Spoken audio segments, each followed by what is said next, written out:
श्री साई मंदिरात मोफत भोजन कुपन वितरणाचा शुभारंभ। आज दिनांक 6 फेब्रुवारी 2025 रोजी श्री साई मंदिरामध्ये दर्शनासाठी आलेल्या साई भक्तांसाठी गुरुस्थानाजवळील उदी प्रसाद वाटप काउंटर येथे मोफत प्रसाद भोजन व नाश्ता पाकिट कुपन्स वितरणाचा शुभारंभ श्री साईबाबा संस्थानचे मुख्य कार्यकारी अधिकारी श्री गोरक्ष गाडीलकर यांच्या हस्ते करण्यात आला। यावेळी उपमुख्य कार्यकारी अधिकारी संदीप कुमार भोसले, मंदिर विभाग प्रमुख विष्णू थोरात, प्रसादालयाचे विभाग प्रमुख संजय शिंदे आदी उपस्थित होते। आज सकाळी काकड आरती नंतर श्री साईबाबांचे दर्शन घेतलेल्या साई भक्तांना मोफत प्रसाद भोजन व नाश्ता कुपनचे वाटप करण्यात आले। हे कुपन दाखवून मुख्य प्रसाद भोजन हॉल मध्ये प्रसाद भोजनासाठी प्रवेश देण्यात येईल। प्रवेशावेळी कुपन्स जमा करून घेतली जातील। तसेच नाश्ता पाकिटांकरिताचे असणारे कुपन्स जमा करून नाश्ता पाकिट काउंटरवर सशुल्क नाश्ता पाकिट वितरित केले जाईल। संस्थान प्रशासनाच्या या नव्या व्यवस्थेमुळे साई भक्तांना सुव्यवस्थित व सुरक्षित प्रसाद भोजनाची अनुभूती मिळेल।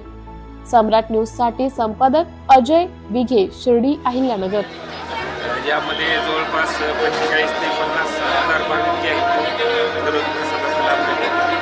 प्रसादाला चालत असताना जे आहे ते त्यावेळेस काही लोक जे आहेत दारू पितात, धूम्रपान करतात, त्यामुळे त्या ठिकाणी प्रसाद घेणाऱ्या भाविकांना त्रास होतो। अशा काही तक्रारी संस्थांमध्ये प्राप्त झालेल्या होत्या। त्यामुळे साई भक्तांच्या सोयीसाठी जो आहे आजपासून जे आहे बाबांचं दर्शन घेतल्यानंतर दर्शन लाईनमध्ये जे आहे त्या ठिकाणी उदी प्रसाद वाटप त्या ठिकाणीच प्रसादाचं जे कुपन जे आहे त्याचं वाटप सुरू करत आहे। साई संस्थेला हा निर्णय वेळ का धूम्रपान करणारे लोक असतात, मद्यपान करणारे लोक असतात, गुन्हेगारी सुद्धा काही प्रमाणात वाढलेली आहे। फक्त सोयीसाठी जो आहे हा सर्व साईडतला राहतात त्यांच्यासाठी काय व्यवस्था असणार आहे?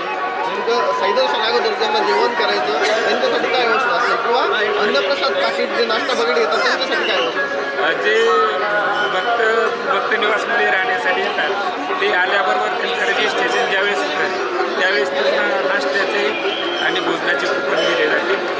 जे हॉस्पिटलमध्ये जे जे रुग्ण येतात त्याचे 2 नातेवाईकांना सुद्धा ते भोजनाचं आणि नाश्त्याचं तिकीट जे दिलं जाईल। या व्यतिरिक्त काही सहली येतात, पालख्या येतात, ऐन वेळेस कोणी अचानक येतं त्याला अगोदर जेवण करायचं असतं, नंतर दर्शन करायचं असतं, तर ती व्यवस्था सुद्धा जी आहे प्रसादालयामध्ये चौकशी करून त्या भक्तांना सुद्धा त्या ठिकाणी दिलं जाईल। कोणताही बाबांचा भक्त जो आहे तो भोजनाशिवाय